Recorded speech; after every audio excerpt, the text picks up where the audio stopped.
Ang serbisyo publiko ay hindi madaling trabaho, lalo't higit kung hindi mo nauunawaan ang sistema ng pamamahala at ang prioritasyon ng mga nagtutunggaliang pangangailangan ng bayan. Mas madaling mangako at magsalita kaysa ang magsagawa ng proyektong lilikha ng pagbabago sa ating lipunan. Pinatunayan ng administrasyon ni Mayor Fernando Q. Llamas na sa mahusay at mapagmalasakit na paglilingkod, anumang hamon ng panahon ay mapagtatagumpayan ang mga makabuluhang programa at proyektong tutugon sa pangangailangan ng nakararami. Gabay ang hangaring makalikha ng matatag na bayan at sa patnubay ng dakilang lumikha, minahal at tinanggap ng mga maubanin ang tatak Dingdong Llamas. Serbisyong mapagmahal at tapat sa lahat na may tunong at lakas.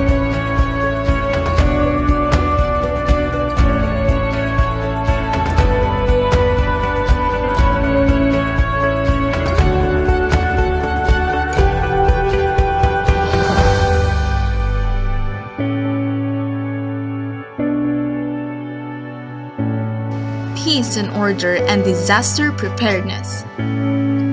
Sa direktiba ng Pangulong Duterte na sawatain ang pang-aabuso sa ilegal na droga, maigting na sinuportahan ng pamahalaang lokal ng Mauban ang kampanya rito. Sa pangunguna ng PNP, sa 40 barangays ng Mauban, natukoy ang 15 barangays na infected ng ilegal na droga.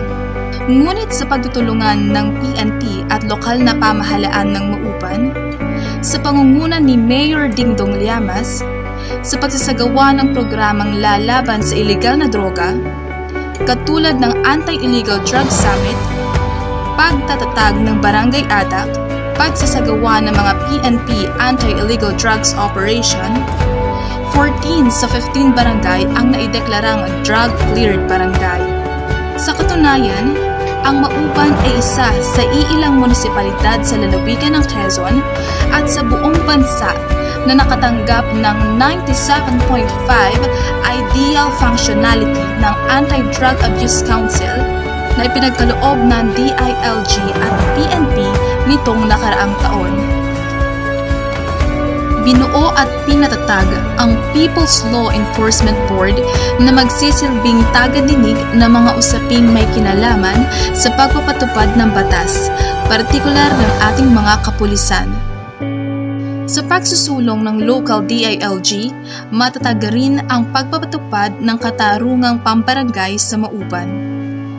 Sa pamamagitan ng lupong tagapamayapa, sa pangunguna ng mga punong barangay ay nagkakaroon ng mabilis, di magastos at mapayapang pagmamagitan at pag-ayos ng mga alitang pambarangay.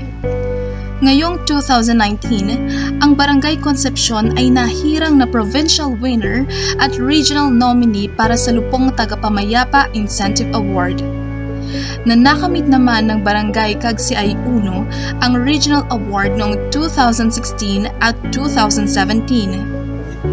Sa aspeto ng disaster preparedness o paghahanda sa kalamidad, positibong nilikha ng lokal na pamahalaan noong 2017 ang Municipal Disaster Risk Reduction and Management Office o MDRRMO. Upang manguna sa mga programang makapagpapatatag ng ating kahandaan at pagbangon sa kalamidad. Sa nakalipas na mga taon, napagtuunan ang pagsasanay ng lokal na pamahalaan sa usapin ng pagpaplano at pagtugon sa mga sakuna. Gayon din ang pagpapalakas ng komunidad sa pamamagitan ng mga orientation at community-based disaster risk reduction and management training. Patuloy din ang pagsasadya ng mga kagamitang pang-disaster response, katulad ng mga bagong ambulansya, trucks, kagamitang pang-rescue at pang-kalamidad. Sa pamamagitan ng bagong tanggapan, 24/7 ang serbisyo ng lokal na pamahalaan sa mga pagresponde sa aksidente sa lansangan at mga medical emergencies. Sa ilalim ng nasabing tanggapan ay ang 24/7 operation ng CCTV at public address system na tumutulong sa kapulisan at mga responder sa pagmamonitor ng pangunahing lansangan at lagay ng karagatan.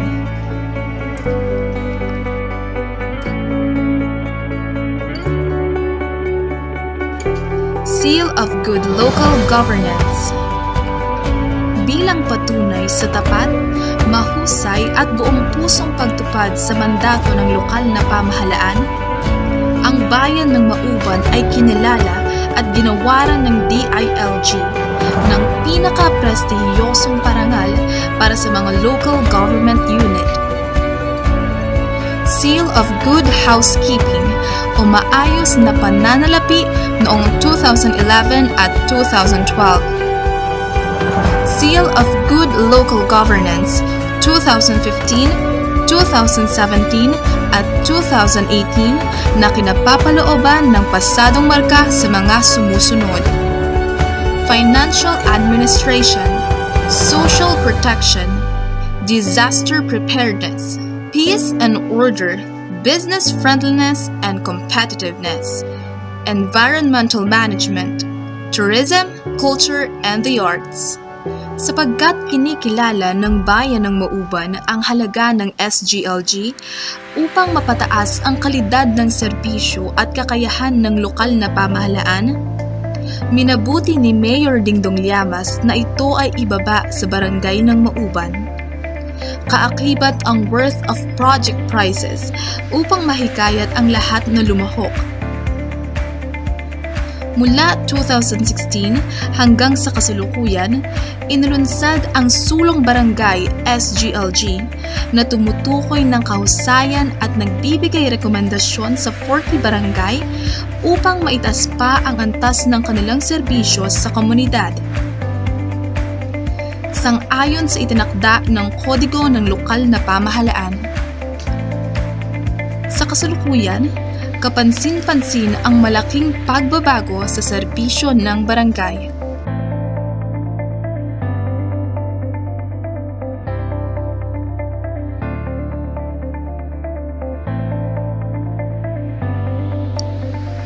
Health.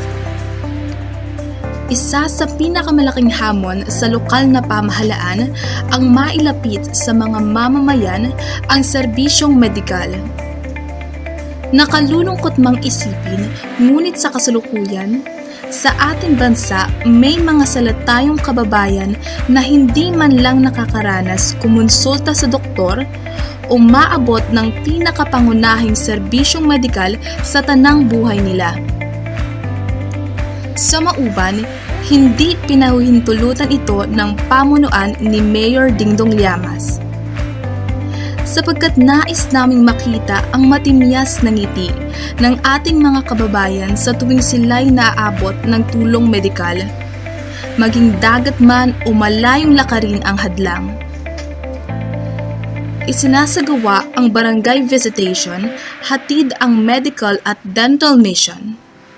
Libreng konsultasyon at pagpapagamot mula sa mga profesional na mga doktor at agarang mga gamot ang ibinabahagi. Patuloy na pinapalawak at pinaiigting ang serbisyo at kapasidad ng ating Municipal Health Office. Patuloy na pinapalawak at pinaiigting ang serbisyo at kapasidad ng ating Municipal Health Office. Kumpara sa ibang katulad na bayan, ang ating Rural Health Unit ay namumukod-tangi sapagkat ito ay accredited ng PhilHealth bilang Primary Care Benefits o PCB1 Provider, TB Dots Provider, Animal Bite Treatment Center at Maternal Care Package. Bukod pa rito, ang Rural Health Unit din ay may license to operate mula sa DOH para sa Level 2 Laboratory and X-ray Service at Pharmacy. Nitong nakarang taon, kaunahan sa lalawigan ng Quezon ang Mauban na ginawaran ng DOH bilang botika ng bayan. isang programa sa pagtutulungan ng dalawang ahensya na makapagbibigay ng mas marami at libreng gamot sa ating mga kababayan. Aktibo din ang lokal na pamahalaan para sa implementasyon ng Q1K o Quezon 1,000 Days of Life na sinimulan ni Governor J.J. Suarez. Ito ay isang magandang programa na pinopondohan ng bayan ng Mauban para sa mga buntis at sa sanggol, simula na siya ay mabuo hanggang 2 taong gulang. Sila ay inaalagaan sa pamamagitan ng tulong medikal sa paniniwalang ang sanggol ay lalaking malusog at malayo sa karamdaman. Sa kasalukuyan, mayroon itong 446 benepisyaryo. Ang Cervical Cancer Prevention Program ay isa rin sa pinagmamalaking programa na bukod tangi sa bayan ng Mauban. Partikular nitong kinakalinga ang ating mga kababaihan na madalas ay hindi pinapansin ang karamdamang cervical. Dito ay libre ang konsultasyon at inisyal na gamutan upang maiwasan ang paglala at pagkauwi sa cervical cancer. Education and Technology. Ang dunong ng mamamayan ang siyang lakas ng bayan. Kaya naman, ang mga programa at proyektong makapagbibigay sa bawat kabataan at mag-aaral ng oportunidad sa mahusay at abot-kayang edukasyon ay naisakatuparan. Marami na ang naipagawa at naisasaayos na mga silid-aralan at pampaaralang pasilidad na nagsisilbing tanggulan at hasaan ng kaalaman ng bawat mag-aaral.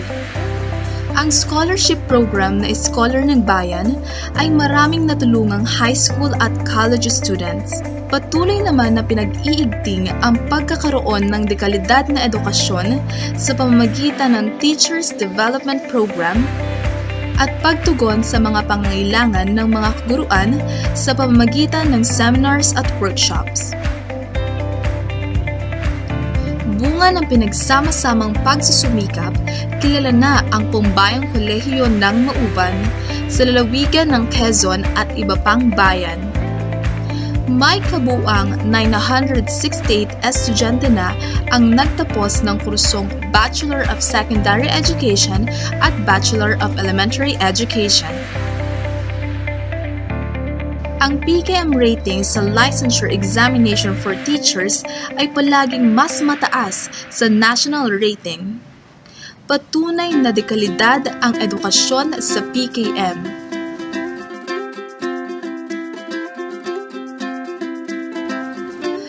PKM ay kasama na sa Free Higher Education ng CHED at Free Vocational Training ng TESDA.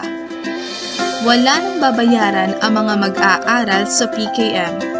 May mga bago na ring kurso tulad ng BSEd Social Studies, Bachelor of Technical Vocational Teacher Education, Major in Food and Service Management, at Major in Agricultural Crops Production. Magkakaroon na rin ng mga bagong building na itatayo sa Barangay Pulo. Ito ay para sa patuloy na paglaki ng enrollment at mga maaari pang idagdag na kurso.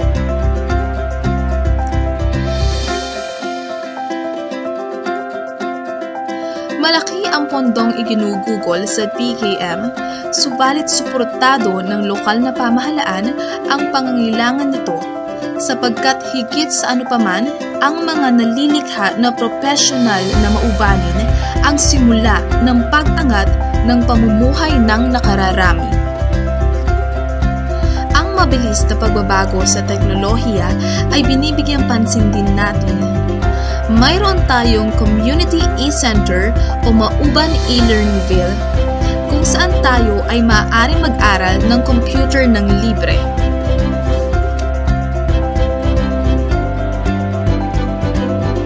Agriculture.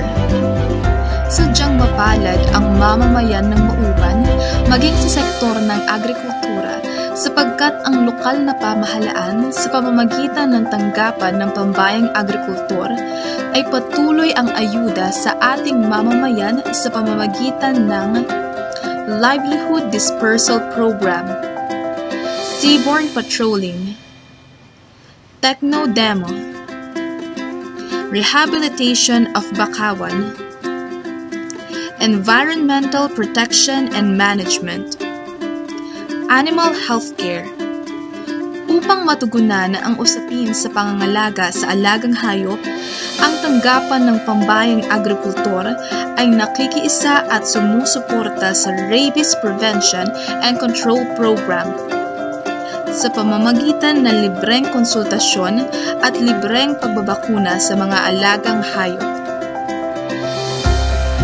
Hanggang sa kasalukuyan, upang maiwasan ang dumadaming bilang ng mga nakakalat na aso sa lansangan, isinasagawa ang paghuli sa mga ito sa bawat barangay na nasasakupan. Ito ay sa bisa ng naipasang ordinansa ng lokal na pamahalaan. Bunga nito ay ang paunti-unting bilang ng mga nakakalat na aso sa lansangan. Mula sa pagiging isa sa mga bayang nasa parteng dulo ng lalawigan, ngayon, ang bayan ng Mauban ay malapit ng maging sentro at magsisilbing lagusan o daanan ng iba't ibang bayan sa pamamagitan ng mga road development projects na kasalukuyang isinasagawa at inaasahang matapos sa mga susunod na taon. Ang mga proyektong ito ang magiging susi sa patuloy na pag-unlad at pagyabong ng bayan ng Mauban. Hindi lamang sa usaping agrikultura, kundi maging sa iba't ibang aspeto. Livelihood. Unawa ng lokal na pamahalaan ang salat na puhunan para sa ating mga kababayan. Kaya naman, patuloy ang 0% interest rate na pahiram puhunan sa mga organisasyon para sa kanilang panimulang kapital sa negosyo. Sa ilalim ng tanggapan ng pambayang agrikultura at tanggapan ng social welfare and development, ang mga livelihood projects na napondohan ay ang mga sumusunod.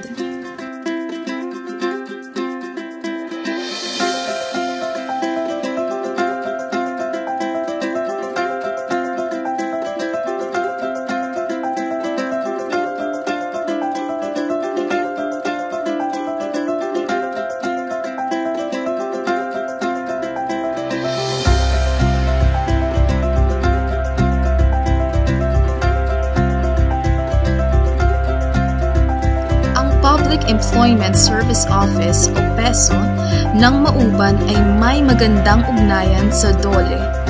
Kaya naman maraming programa ang matagumpay nilang pinagtulungan tulad ng mga sumusunod. Taong-taon na Special Program for the Employment of Students. Pagsasagawa ng Special and Local Recruitment Activity. Unti-unti na rin nating nakikita ang paglago ng industriya ng turismo sa ating bayan na nagdudulot ng mas malaking pamumuhunan at pag-unlad maging ng mga maliliit na negosyo ng mga mamamayan. Tourism. Sa loob ng 3 terminong panunungkulan ng Administrasyong Llamas, ang industriya ng turismo ay isa sa binigyang prioridad na nagbunga ng pag-angat ng kabuhayan ng mamamayan. Gaya ng mga bangkero, maglalala, negosyante o namumuhunan, manggagawa ng lambanog, tour guide, resort owners at marami pang iba. Hindi maikakaila ang patuloy na pagyabong at pag-unlad ng industriya ng turismo sa ating bayan. Sa paglipas ng panahon, unti-unti ay nagkakaroon ng tiyak na datos upang malaman ang kapasidad ng Cagbalite Island sa pagtanggap ng turista. Bawat taon ay siya ring pagdami ng bilang ng mga turistang nagtutungo sa bayan ng Mauban. Naisakatuparan ang hakbangin ng lokal na pamahalaan na magbigay kapangyarihan para makapagsimula ng operasyon ang mga resort at hotel sa ating bayan, na nakapasa sa akreditasyon at hikayatin ang mga resort owner na kumuha ng karampatang permit. Ito ay isang magandang simula at palatandaan ng pangakong maiaambag ng turismo sa ekonomiya ng bayan. Sa kasalukuyan, patuloy ang pagdami ng bilang ng mga resort at bangka na may kaukulang permit. Gayon din, mayroon tayong 28 na community tour guides na binigyan ng pagsasanay ng lokal na pamahalaan sa ilalim ng tanggapan ng pambayang turismo upang makapasa sa mga kailangang akreditasyon. Inalunsad natin ang pagpapakilala ng cultural tourism na naglalayong ipakita at ipakilala ang mga makasaysayang lugar at yamang pangkasaysayang matatagpuan sa bayan ng Mauban.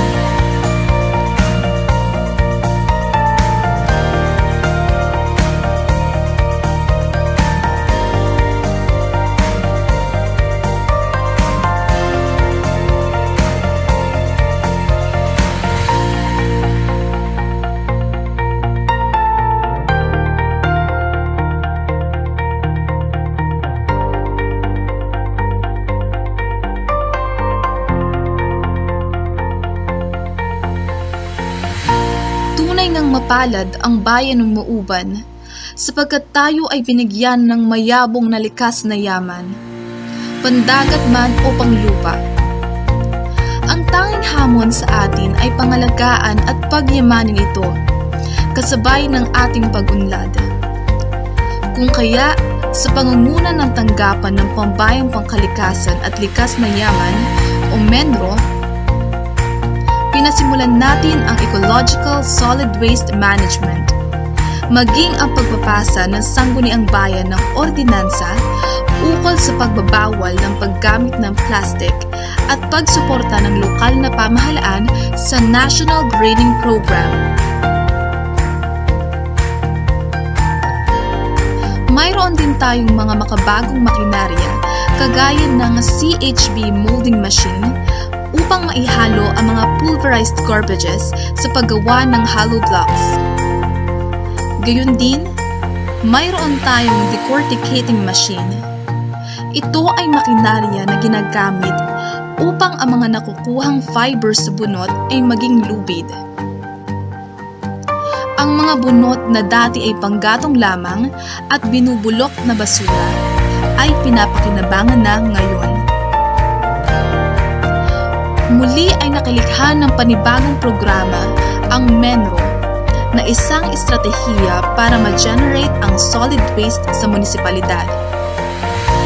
Ito ay ang Pasaka Reward Program.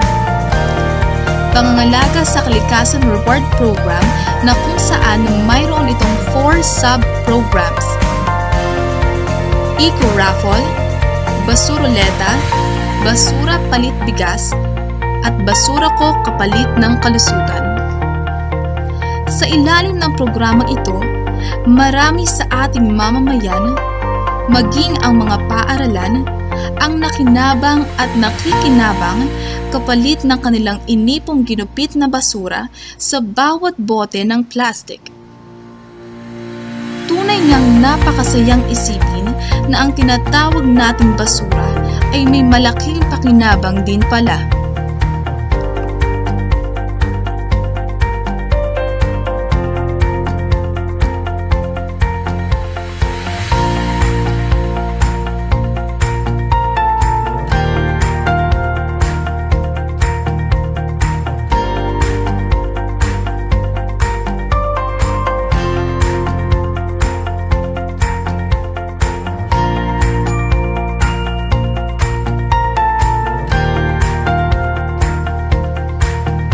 Housing.